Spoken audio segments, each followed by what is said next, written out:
Vamos a ver. Señor Padre nuestro, pues venimos a tu presencia, Señor, queremos darte la gloria y la honra, Señor, solo a ti, Señor, por tu santa palabra, por tu santa ley, Señor, que nos proclama, Señor, tu santidad y tu justicia. Señor, queremos pues darte gloria y honra, Señor, por tu ley, Señor, también, confesando nuestro pecado, Señor, allí donde tú declaras, Señor, pues tu justicia. Nosotros, Señor, confesamos nuestro pecado, Señor. Queremos pedirte el perdón de nuestras faltas, de nuestras iniquidades y de nuestros pecados, Señor. Todos los que hayamos cometido, Señor. Aún, Señor, del pecado que mora en nosotros, el pecado original. Y, Señor, también, pues queremos confesar, Señor, que no hay nada bueno ni digno en nosotros, que es solo por tu, pues, misericordia, a la cual, Señor, nosotros clamamos y invocamos ahora, por tu Hijo Jesucristo, por su perfecto sacrificio en la cruz, dando su vida, Señor, derramando su sangre para el perdón de pecados, al Señor de tu pueblo. Y, Señor, pues queremos darte las gracias por Jesucristo, tu Hijo, por el holocausto perfecto, Señor, que es olor fragante delante de ti, y por el cual tu ira por el pecado ha sido satisfecha. Así pues, queremos darte gracias, Señor, porque nos has librado, Señor, de la condenación, nos has librado, Señor, de la muerte a todo aquel que en verdad, Señor, pues ha confiado a Cristo y está unido a Él en su muerte y en su resurrección. Por lo cual también pedimos al Señor que nos des tu Espíritu Santo para que andemos, Señor, en Él y en esta vida nueva. Y, Señor, que hagamos pues estas buenas obras que tú has preparado a tu pueblo de antemano para que anden en ellas. Señor, queremos pedirte por esta hora, Señor, por este tiempo en el que no podemos reunirnos físicamente como iglesia. Gracias porque todavía podemos reunirnos a pesar de las dificultades, Señor, a través de Internet. Te pedimos, Señor, pues por la transmisión de este culto y del mensaje, Señor, que no tenga tampoco ningún problema, Señor. Y, Señor, que tú sigas enviando y dando a tu pueblo, Señor, tu palabra en este tiempo. Y aún más, Señor, que normalmente queremos pedirte, Señor, que tú envíes, Señor, tu palabra con poder, Señor, como nunca antes, Señor, y tú, Señor, seas glorificado. De esta manera, Señor, llevando tu palabra, Señor, a todas las naciones, Señor. Queremos pedirte, Señor, pues por este tiempo, Señor, de gran calamidad, Señor, en España y en el mundo. Queremos pedirte, Padre, que tú sigas guardando tu pueblo. Queremos pedirte, Padre, por aquellos hermanos que han partido. Señor, que estés también consolando a sus familiares, Señor, con la, Señor, esa esperanza y esta seguridad de la salvación. Señor, pero también queremos pedirte que tú pues sigas protegiendo a tu pueblo, Señor, y guardándolo. Queremos pedirte también por aquellos que están trabajando, Señor, en hospitales o en residencias, o, Señor, también en la policía, en el ejército, Señor, que le estés guardando también de los riesgos.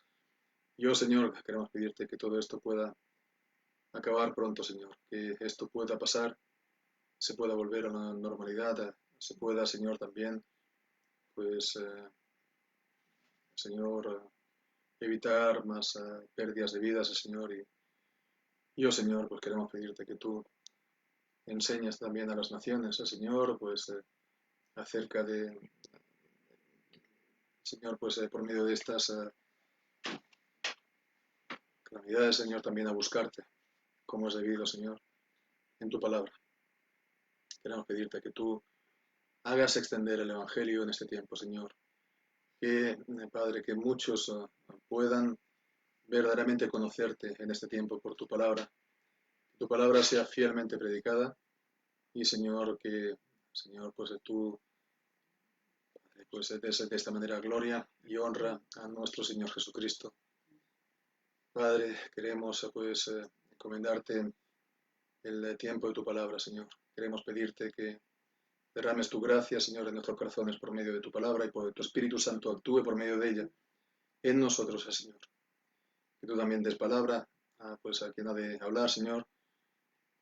¿Quién es el hombre para hablar tu palabra, Señor? queremos pedirte, Padre, que nos ayudes a estar atentos y podamos sacar, Señor, pues las enseñanzas debidas, apropiadas para nosotros, Señor, pero que nos des también, Señor, la ayuda de tu Espíritu Santo para ponerlo por obra. Padre nuestro, pues te presentamos todas las cosas. Quédate con nosotros, Señor, y Padre, sobre todo, glorifícate tú, Señor, en esta hora. Todo sea para tu gloria, para tu honra y para tu honor. Te lo pedimos todo en el nombre del Señor Jesús. Dándote gracias. Amén. Vamos ahora a tener la lectura del texto en el cual vamos a estar pues meditando esta mañana. Hemos leído el capítulo 3 de Habacuc. Vamos a volver a leerlo, pero solamente versículo 1 y 2. Versículo 1 y 2 de Habacuc, capítulo 3. Dice, oración del profeta Habacuc sobre Sigionot. Oh Jehová, he oído tu palabra y temí. Oh Jehová, aviva tu obra en medio de los tiempos. En medio de los tiempos, hazla conocer. En la ira, acuérdate de la misericordia. Amén. Señor, bendiga su santa palabra. El libro de Habacuc, como el resto de los profetas, y particularmente los profetas menores, pues es sí es uno de los libros también desconocidos de la Biblia, ¿no? Son libros, podemos decir, sellados, porque normalmente no se leen, no se meditan, no se comparte en la iglesia, no se extrae la enseñanza o el mensaje que ellos tienen. Incluso pues también un mensaje en todo tiempo, permanente, para los creyentes, para la iglesia. Sin embargo, es una de las joyas de la Biblia del Antiguo Testamento. Pensemos que en el capítulo 2, versículo 4, está esta frase que todos conocemos: el justo por la fe vivirá. Conocemos la importancia de esta declaración. El apóstol Pablo va a estar exponiendo acerca de la justificación por la fe en la carta a los Romanos, en la carta a los Gálatas. Y bueno, pues en el tiempo de la Reforma se iba a recuperar, ¿no? A proclamar de nuevo esta enseñanza bíblica de la justificación por la fe, que ya estaba pues también presente en el profeta Habacuc.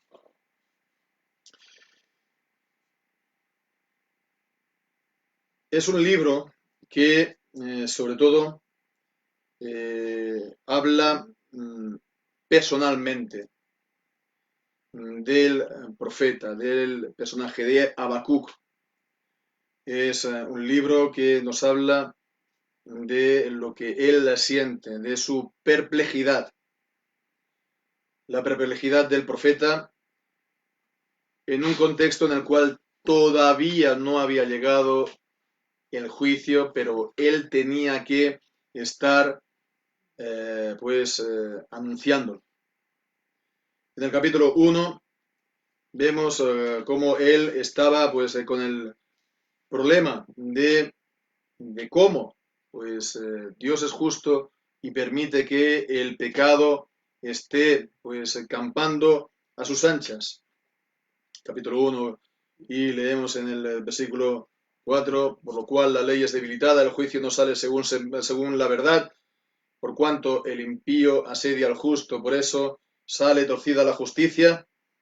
Y en los versículos 13 y 14, muy limpio eres de ojos para ver el mal, ni puedes ver el agravio. ¿Por qué ves a los menospreciadores y callas cuando destruye el impío al más justo que es aquel? Y haces que sean los hombres como los peces del mar, como reptiles que no tienen quien los gobierne. Entonces está pues diciendo, bueno, tú eres justo, ¿cómo es entonces que el impío pues domina y sobre todo pues asedia al justo, asedia a tu pueblo, a los tuyos. Y en el capítulo 2, pues vemos cómo él estaba en esta actitud de espera. Versículo 1, sobre mi guarda estaré y sobre la fortaleza firmaré el pie y velaré para ver lo que se me dirá y qué he de responder tocante a mi queja. Y Jehová me respondió, escribe la visión y declárala en tablas para que corra el que leyere en ella. Aunque la visión tardará aún por un tiempo, más se apresura hacia el fin y no mentirá. Aunque tarde, espéralo, porque sin duda vendrá, no tardará. Entonces, a continuación está esta declaración que hemos dicho, en el versículo 4, tan importante. Y aquí, aquel cuya alma no es recta se enorgullece, más el justo por su fe vivirá.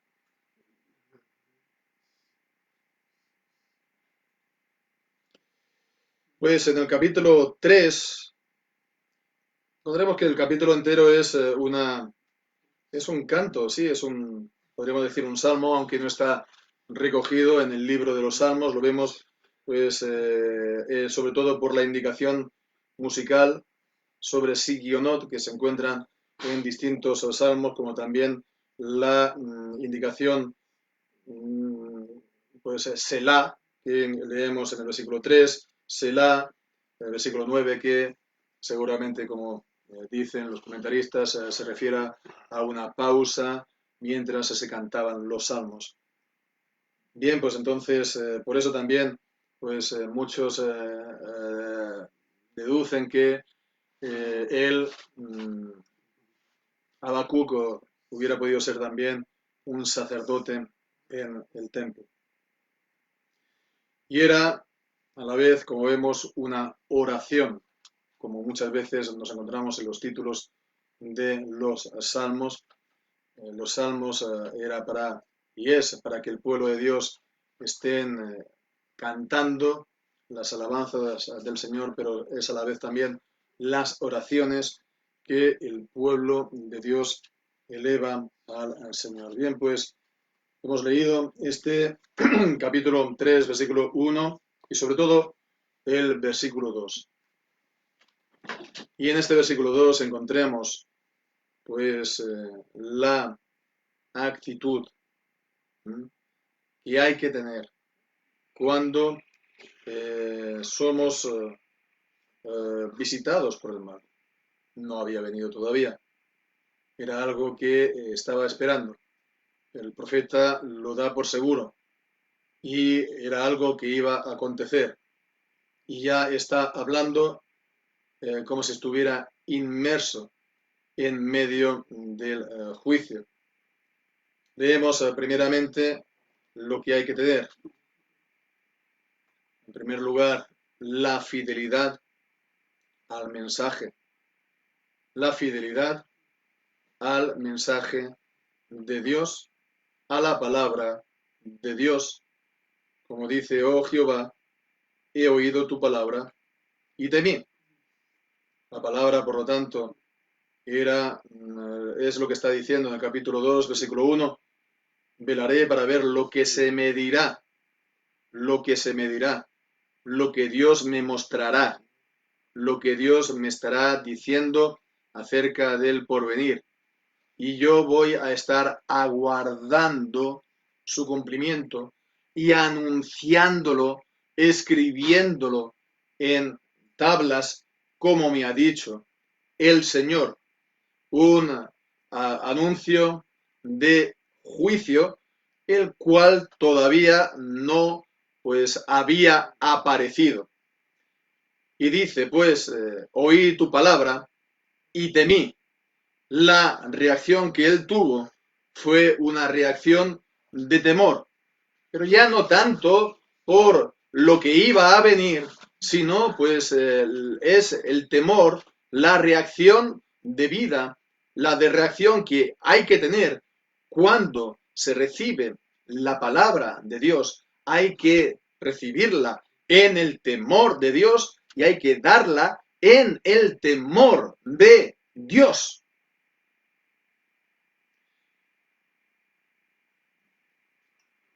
Porque es la palabra de Dios y no es la palabra de hombre, ni de Habacuc, ni de ningún otro.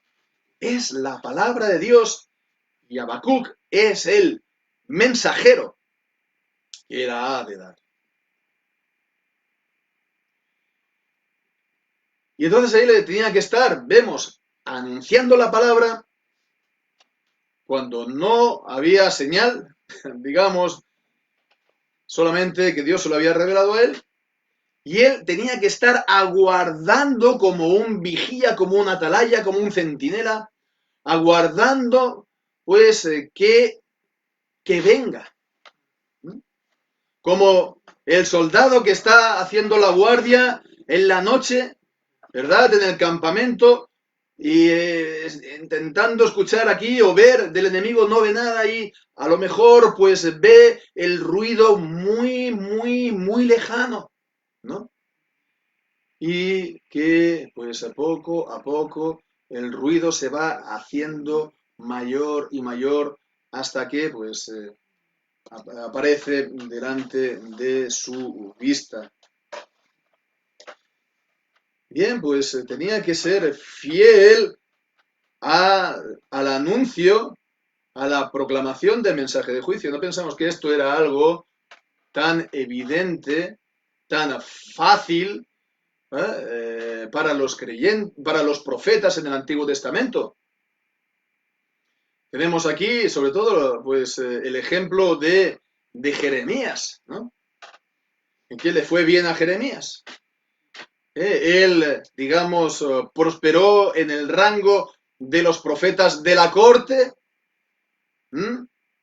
Con el anuncio de lo que estaba viniendo. Además, en nuestra mentalidad, ¿no? Estaríamos diciendo, estaríamos de acuerdo con aquellos que pensaban que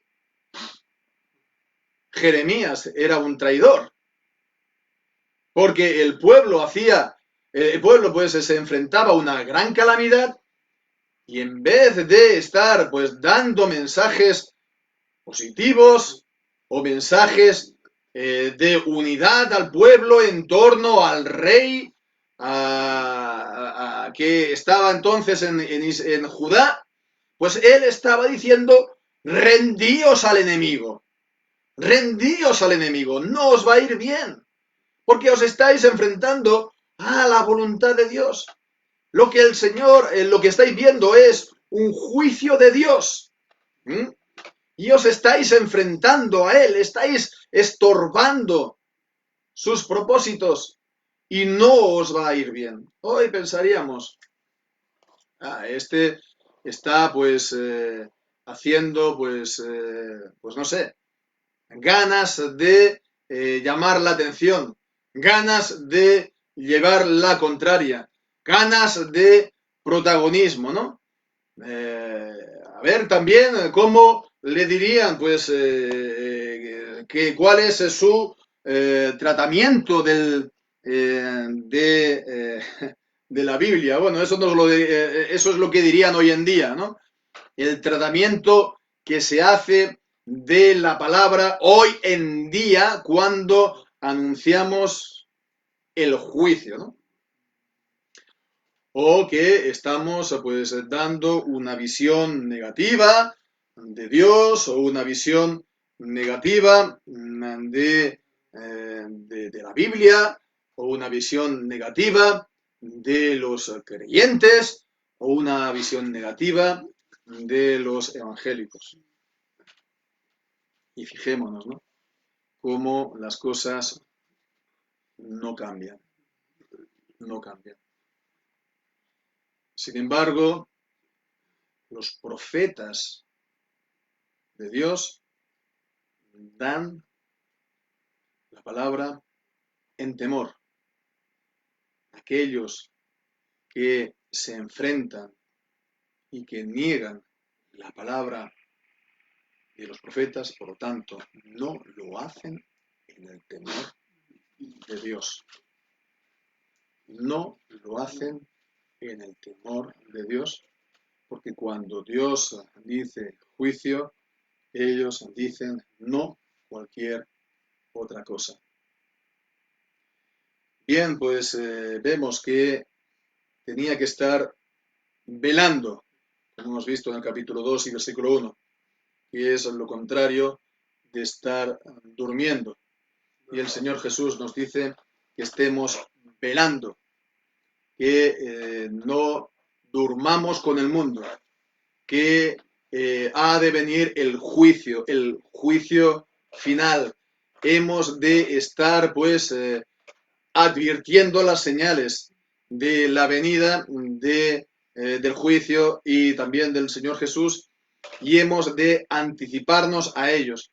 No hemos de dormir, que en la Biblia es andar como los demás en el mundo, sin la vista puesta en Dios para nada, ni en su palabra, viviendo solamente el tiempo presente según las ideas corrientes en el mundo y no según la palabra de Dios. Hemos de estar velando y orando al Señor y bueno, pues sabiendo que este mundo que está en rebelión contra Dios es objeto de la ira y de los juicios de Dios en el tiempo y el juicio final.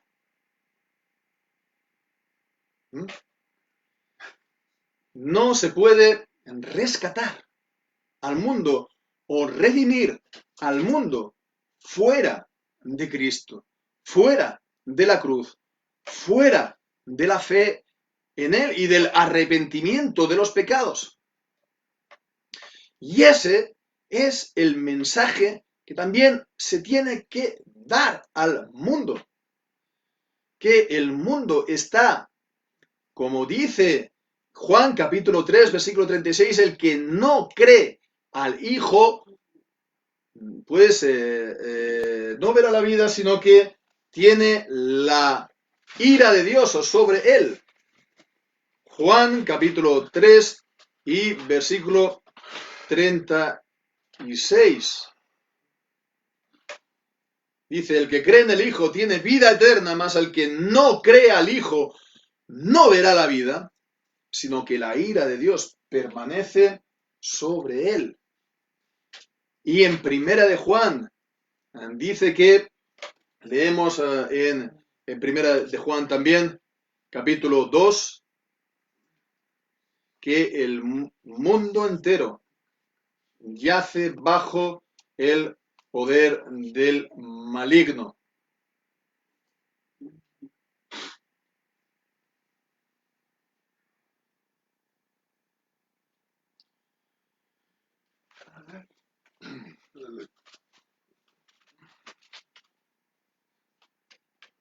Dice que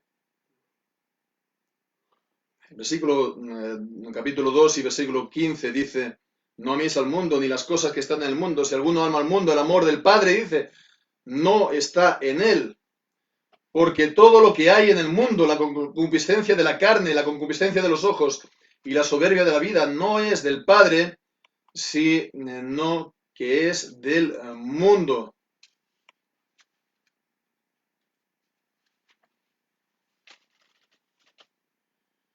Y dice también en el capítulo 5, versículo 19, sabemos que somos de Dios y todo el mundo yace en la maldad. Todo el mundo yace en la maldad.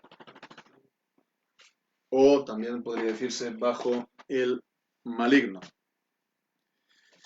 Bien, pues esto es lo que hemos de estar haciendo. La fidelidad, mantener la fidelidad al mensaje de la palabra de Dios, velando y aguardando pues el cumplimiento de todo lo que el Señor nos ha dicho en ella, ¿verdad? También tenemos las plagas del Apocalipsis, ¿no? Y ya sabemos que también hay pues grandes diferencias de interpretación en cuanto a las plagas del Apocalipsis. Tengo que decir que estuve pues predicando creo que durante un año en todo el libro y se cubrió todo el libro del Apocalipsis, entonces quien quiera estar pues consultándolo lo puede hacer, ¿no? Las predicaciones que están en el canal de YouTube, canal de Westminster Hoy. Pero vemos que eso no quita que el Señor envía sus plagas al mundo. Lo envía en el tiempo hasta la venida de nuestro Señor Jesús. Y es lo que tenemos que anunciar y es lo que tenemos que aguardar. En segundo lugar, pues vemos también por encima de todo en el profeta en Habacuc el deseo, la preocupación suprema es la gloria de Dios. Dice, oh Jehová, aviva tu obra en medio de los tiempos. En medio de los tiempos, hazla conocer.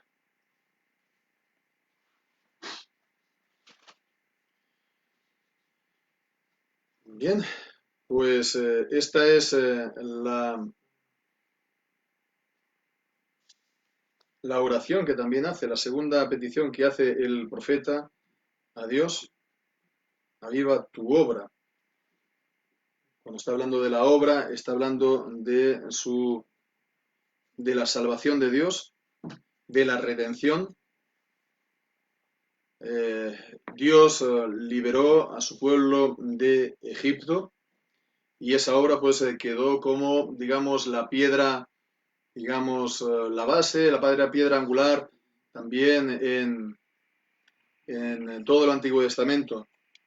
Era pues lo que siempre venía a la cabeza de los israelitas, el saber que habían sido salvados, librados de esta manera por el Señor.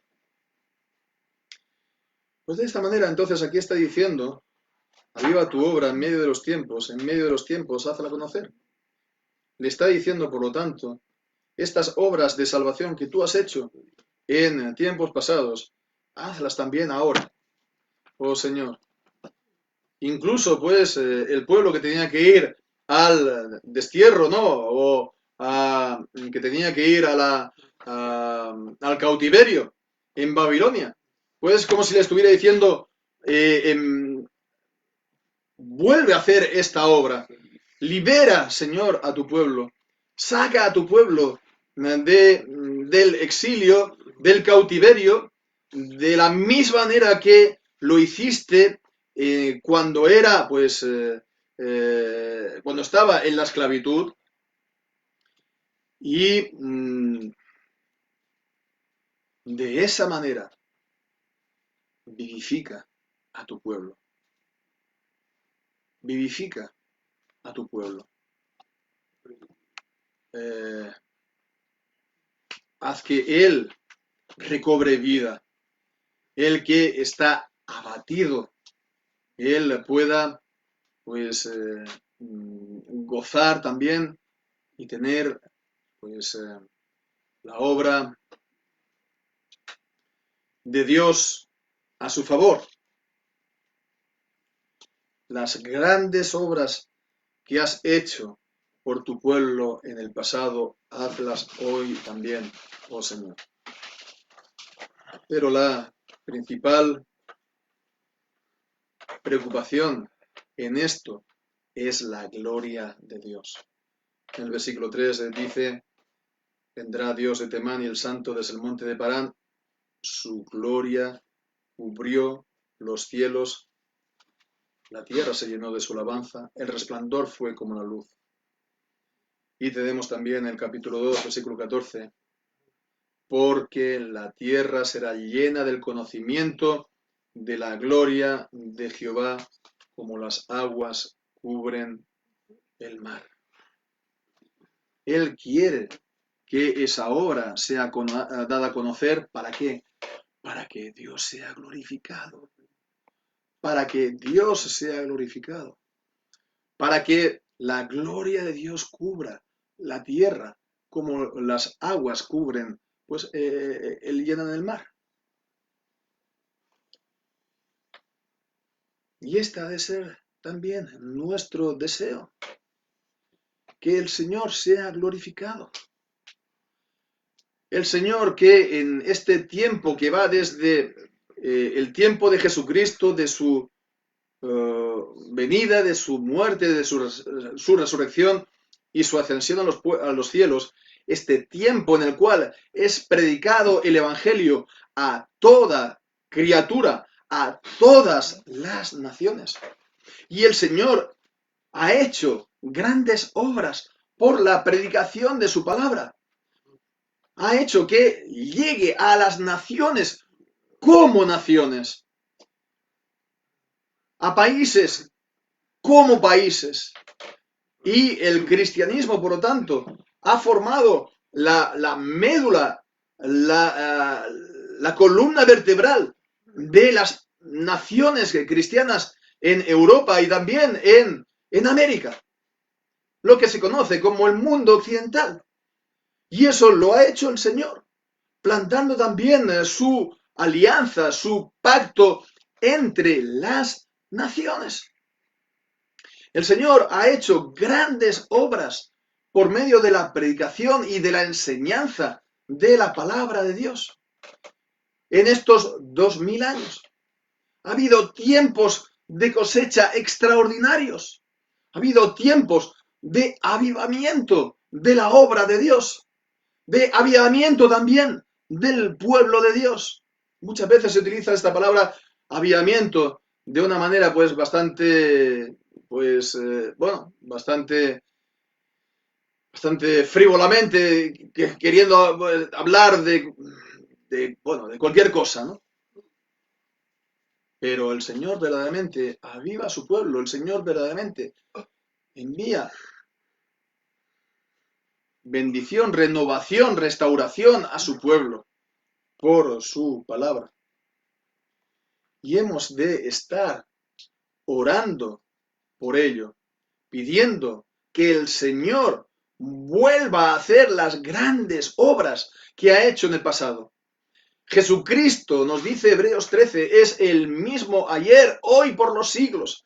Él es el Todopoderoso que está siempre con su pueblo. He aquí, toda potestad me ha sido dada en los cielos y en la tierra, y estoy con vosotros todos los días hasta el fin.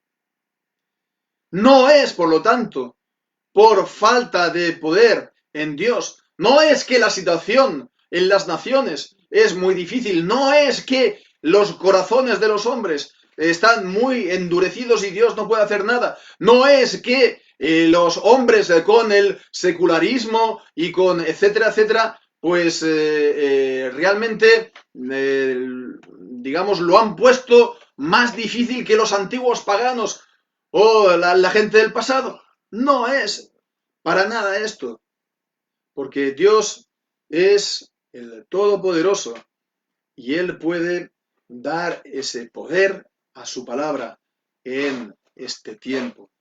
Y hemos de estar anhelando esta gloria de Dios por encima de todo. Tiempos de reforma de la Iglesia, para que realmente venga al rostro de la Iglesia en el Nuevo Testamento. No el rostro que a cada uno le parece bien, sino al rostro de la Iglesia en el Nuevo Testamento. Tiempos de reforma, de avivamiento, de multitudes que vienen al Señor. Multitudes que se convierten a Cristo verdaderamente. Pero no solamente como pues una especie de terapeuta al que, bueno, pues la gente le presta algo de atención si es que recibe algo a cambio, ¿no? pero no hace ningún caso de su palabra o de la ley del Señor. No, porque el Señor en la llamada Gran Comisión, en Mateo 28, ¿qué dice? ¿Mm? ¿Qué dice?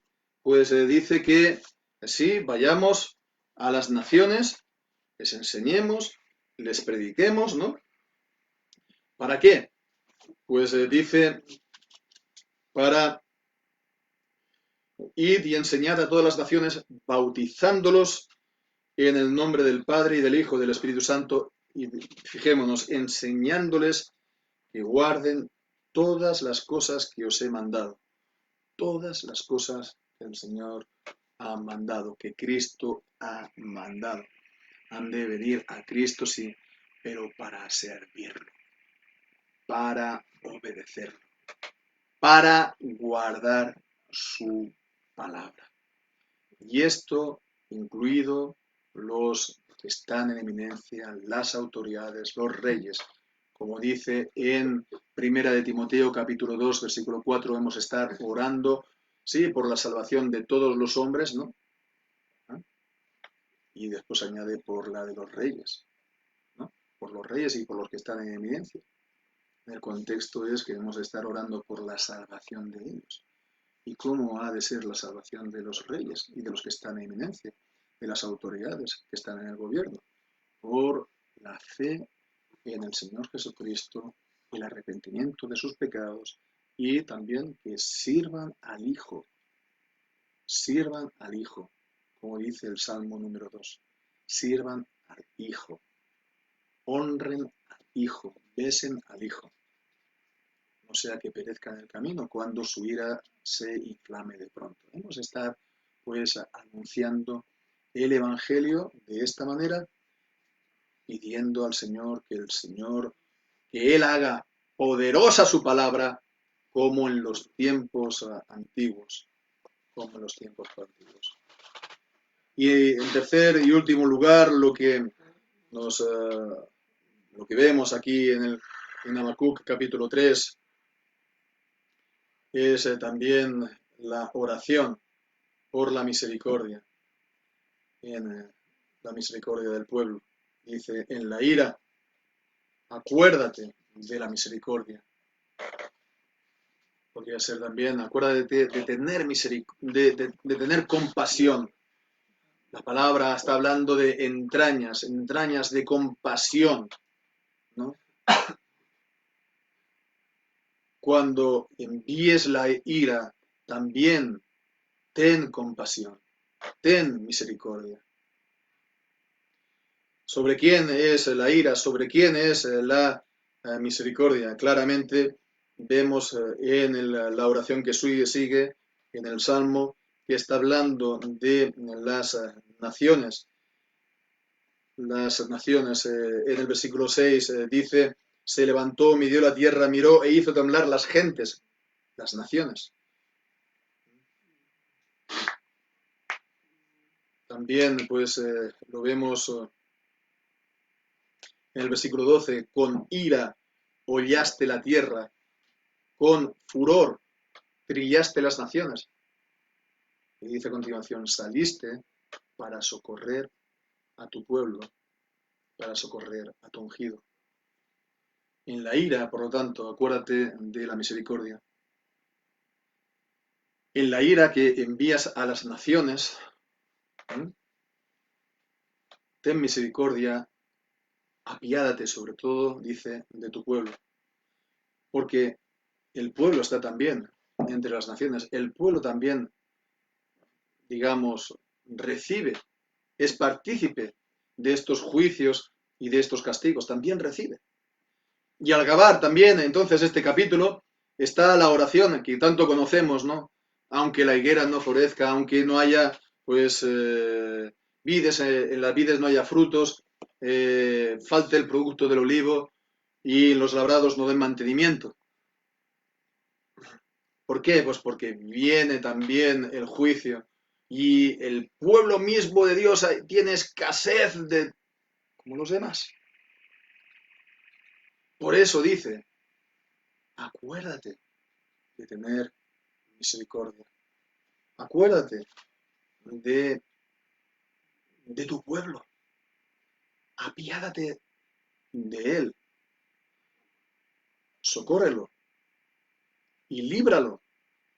Líbralo de esa hora de aflicción, ¿no? Claro, también vas a librar al mundo. También el mundo va a beneficiarse. De la misma manera que la iglesia pues recibe y tiene parte también en los juicios o en las aflicciones del juicio cuando estos vienen, ¿no?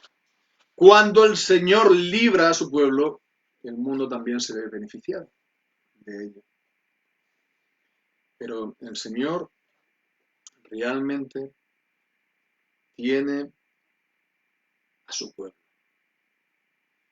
Conoce el Señor a los que son suyos, a los que Él ha conocido de antemano, desde antes de la fundación del mundo.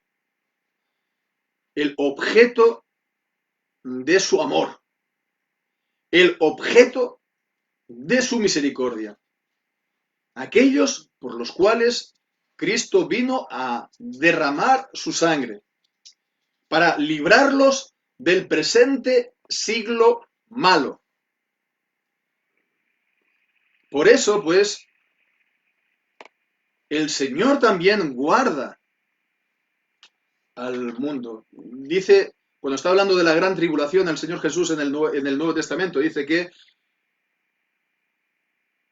por causa de los escogidos, ese tiempo sería acortado.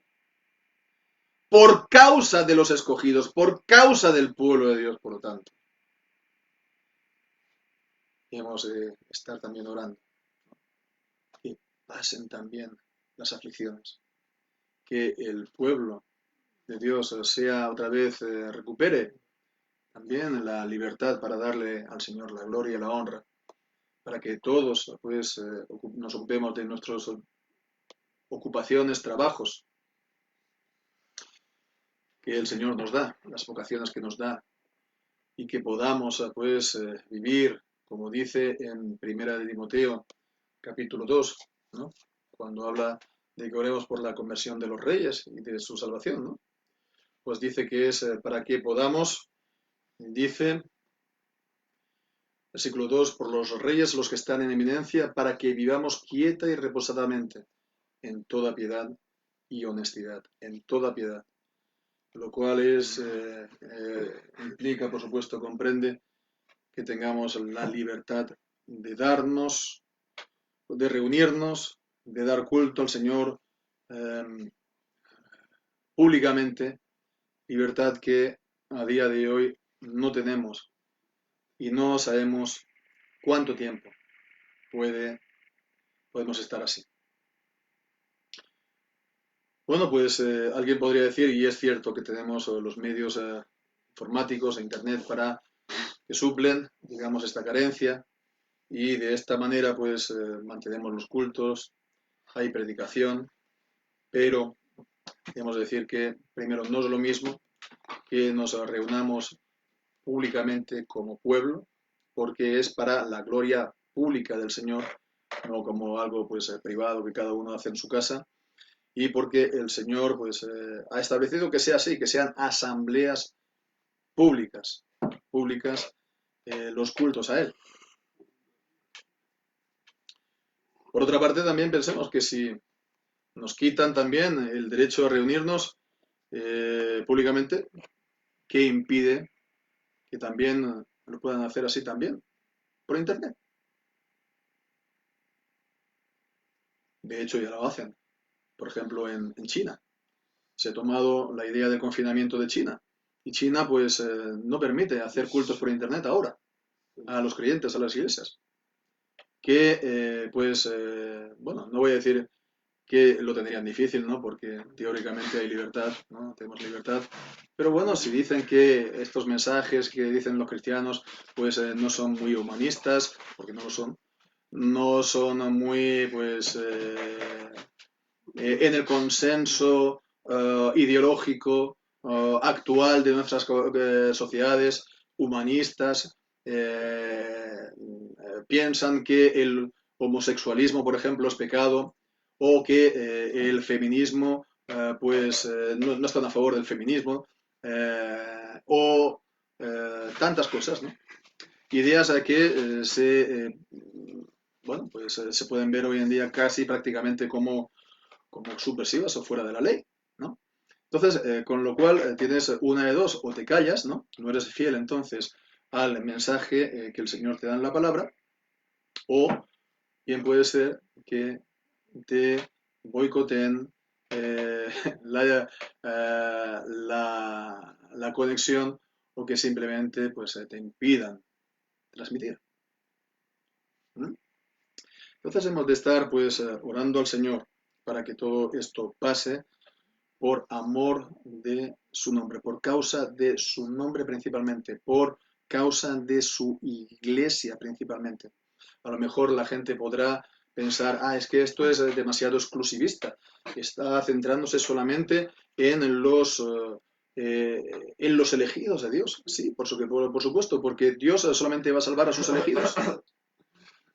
No es que Dios quiere salvar a todo el mundo y pues no va a poder hacerlo solamente con los hombres de buena voluntad que así quieren, no. Dios salva solamente a aquellos que Él ha elegido, y Él mantiene cada día el universo en funcionamiento y hace que cada día salga el sol sobre buenos y malos. ¿Para qué? Para que sus elegidos vayan siendo reunidos entre todas las naciones. Con lo cual, bueno, el Señor lo que hace el llamamiento es a todas las naciones que miren a Él para que sean salvos todos los términos de la tierra. Que se arrepiente, que deje el impío su camino y que mire a Dios, que será amplio en perdonar, pero mirándolo en arrepentimiento, no jugando con Dios, porque con Dios no se juega. En arrepentimiento de sus pecados y creyendo en el único camino. Jesucristo es el camino, la verdad y la vida, en el único nombre que ha sido dado a los hombres para que haya salvación, el Señor Jesucristo. En 1 Timoteo también dice, hay un Dios y un solo mediador entre Dios y los hombres. No es como a mí me parece, como a cada uno le parece bien, no. No es que somos todos buenos, somos todos, y bueno, pues que cada uno pues haga lo que mejor pueda, lo mejor le parezca. No, es un único camino de salvación, el Señor Jesucristo. Y si quieres tener a Dios como Padre, si quieres ser parte del pueblo de Dios, ¿no? Has de arrepentirte de tus pecados y confiar en el Señor Jesucristo como tu Señor y Salvador. Y de esa manera, pues serás adoptado como hijo y serás injertado en el pueblo de Dios, que es el cuerpo del Señor Jesucristo. Bien, pues hermanos, hemos de estar entonces, en conclusión ya en definitiva, en esta actitud, en esta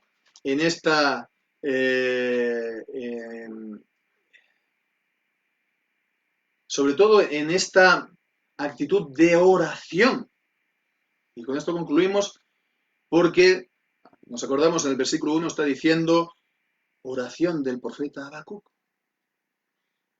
Vamos a estar orando al Señor. Más si cabe que normalmente. Hemos de orar a Dios para que las cosas cambien. En la mentalidad contemporánea estamos con unos patrones mentales, ¿verdad?, que nos hacen ya desde chiquitos, ¿no?, acerca de la historia, de lo que hace mover la historia. Entonces, bueno, normalmente nuestra mentalidad en Occidente está bastante basado en el marxismo. En nuestros países teóricamente no sean comunistas, pero culturalmente sí que lo son. Y entonces, en el marxismo, en la mentalidad marxista, lo que mueve la historia son fuerzas, fuerzas impersonales. Es la lucha de clases, ¿no? Pero la lucha de clases, digamos, es el producto del tiempo, de las condiciones, ¿no? Del enfrentamiento entre los grupos sociales, ¿no? Pero vemos, esto es algo como si fuera casi, casi, pues no sé, un enfrentamiento entre fuerzas, ¿no? Entre clases. Es una historia impersonal. El subproducto de esto, ¿sabéis lo que es? Las teorías de la conspiración. Las teorías de la conspiración. ¿Por qué? Porque también ven la historia como el producto de fuerzas impersonales. En este caso es la élite oculta que lo maneja y lo dirige todo, ¿no? La élite, los Illuminati, ¿no? O lo que sea. Algo oculto, impersonal. Pero en la Biblia la historia no es así. La historia la escriben los hombres. Según sean buenos o malos, necios o sabios. ¿Mm? Según el lugar en el cual están a cada momento. Según lo que ellos hacen, reciben también el fruto de sus acciones.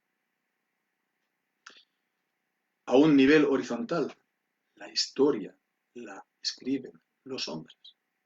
Pero el que escribe verdaderamente la historia es Dios. Porque Dios es el soberano y Él lo conduce absolutamente todo conforme al propósito. Él sabe el propósito que Él se ha marcado de antes de los siglos y Él lo está dirigiendo todo. Cada cosa a su debido tiempo, a su manera. Él es el soberano. Y hasta el impío hizo para el día malo. Y pues Él hace inclinar a los reyes según su voluntad, como dice también el proverbio. Y entonces tenemos nosotros la oración. Tenemos el acceso, los creyentes y la iglesia, al soberano, al que escribe la historia y al que la dirige a un lado o la dirige a otro, según su voluntad. Y entonces tenemos este gran honor, este gran privilegio, pero además tenemos, hermanos, podemos decir, gran poder, que no es nuestro, que no es el poder nuestro o el poder de nuestra oración, es el poder del Todopoderoso, a quien nosotros nos dirigimos en la oración. Y Él puede cambiarlo todo. Él puede cambiarlo todo. Él puede trastornar la faz de este tiempo para que Él sea glorificado. Él puede hacer lo que a los hombres parece imposible y realmente lo es. Él lo puede hacer. Tenemos, y esto nadie nos lo puede quitar. Nos pueden quitar la conexión a internet si quieren algún día de estos, pero nadie va a poder evitar que estemos orando al Todopoderoso. Y aun si nos meten en la cárcel, nadie va a poder evitar que desde allí estemos clamando al Todopoderoso y que Él nos oiga. Así pues, tenemos este grandioso privilegio de tener esta relación con Dios como nuestro soberano, como nuestro Señor, como nuestro Padre. Hermanos, no la desaprovechemos. No hagamos como los que no conocen a Dios, que no se dirigen a Él para nada o apenas. Estemos pues clamando a Dios sobre todo y sí veremos, como dice Habacuc al final Jehová, que Jehová es mi fortaleza, el cual hace mis pies como de ciervas y en mis alturas me hace andar. Que así sea. El Señor bendiga su santa palabra. Amén. Vamos a cantar ahora el Salmo 144.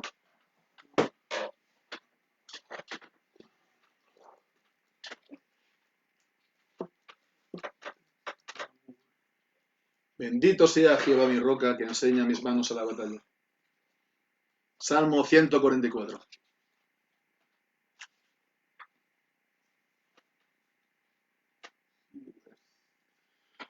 Bendito sea Jehová mi roca, que enseña mis manos a la batalla. Mi clemencia y castillo es el Señor, altura mía y libertador. Escudo mío en quien he confiado, el que a mi pueblo me ha sujetado. Y piensas tú en el hombre, oh Señor, y al Hijo del Hombre le das valor. El hombre es a vanidad semejante, y sus días pasan en un instante. Inclina el cielo y baja, oh Jehová. Toca los montes y hazlos humear. Manda relámpagos sean dispersados, envía tus flechas y sean tumbados. Envía tu mano y dame salvación de las aguas y del perseguidor. La boca de ellos va mi al hablado, la diestra de ellos es diestra de engaños. Oh Dios, canto nuevo te cantaré, con salterio y decacordio lo haré. Tú el que das salvación a los reyes, que a David de mala espada redime. Sálvame de boca de vanidad, redime de diestra de falsedad. Que nuestros hijos sean como las plantas, que en juventud muy fuertes son crecidas. Nuestras hijas también vengan a ser piedras labradas que en palacio estén. Que nuestros graneros estén bien llenos, provistos de toda suerte de grano. Nuestros ganados vayan a parir en las plazas nuestras de mil en mil. Que nuestros bueyes tengan fuerza grande para el trabajo que tengan delante. Que no haya asalto ni ir a guerrear, ni grito de arma en nuestra ciudad. Es grandemente bienaventurado el pueblo que de esto es clamado. Bienaventurada es la nación cuyo Dios es Jehová el Señor. Amén. Señor Dios, Padre nuestro que estás en los cielos, pues queremos darte la honra, la gloria solo a ti, Señor. Que tu gloria, Señor, pues llene la tierra. Queremos, Señor, pedirte que nos hagas estar firmes en nuestros lugares, dando, Señor, también en la palabra que tú nos has dado a compartir, Señor, y también todo el consejo de tu revelación. Señor, hace que enseñemos a las naciones a guardar todo lo que tú has dicho y enseñado. Que el Señor Jesucristo sea el Rey de los Reyes y el Señor de los Señores, pero no solamente porque Él gobierne sobre ellos por medio de su omnipotencia, porque esto lo hace, sino también porque los reyes y los señores, el Señor, se rindan al Hijo y confíen en Él y lo sirvan y lo honren, Señor. Queremos pedirte que abundemos, Señor, en nuestras oraciones, Señor, para que también, llegado el momento, Señor, también sobreabundemos en acciones de gracias, para que tú seas glorificado. Oh Señor, y líbranos, Señor, de esta hora, haz que pronto volvamos a la normalidad. Señor, te pedimos a que estés cuidando también pues, a los debilitados de tu pueblo. Nos acordamos sobre todo de Joel, Señor, que des pues, sanidad, Señor, de recuperación completa del coronavirus y, Señor, que sigas estando ayudando a su familia, que guardes también a todos los hermanos de nuestra congregación, Señor, también de otras congregaciones que estén en esta misma situación. Señor y Padre, glorifícate tú en este tiempo, Señor. Haz que este tiempo también sirva para que estemos más en comunión contigo, más cerca de ti, y tú te muestres de una manera nueva a nuestras almas y corazones. Gracias, Señor, pues queremos darte por este tiempo, que podamos seguir guardando este día del Señor conforme a tu mandamiento y tu voluntad, santificándolo para ti. Y, Señor, que nos guardes, que también podamos tener la reunión de la tarde, Señor, para que tú seas glorificado. Te lo pedimos pues todas las cosas en el nombre de nuestro Señor Jesucristo. Amén.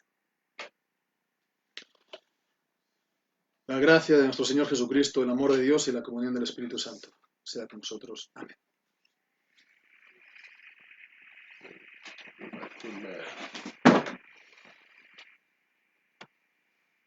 Papá, te quiero mucho.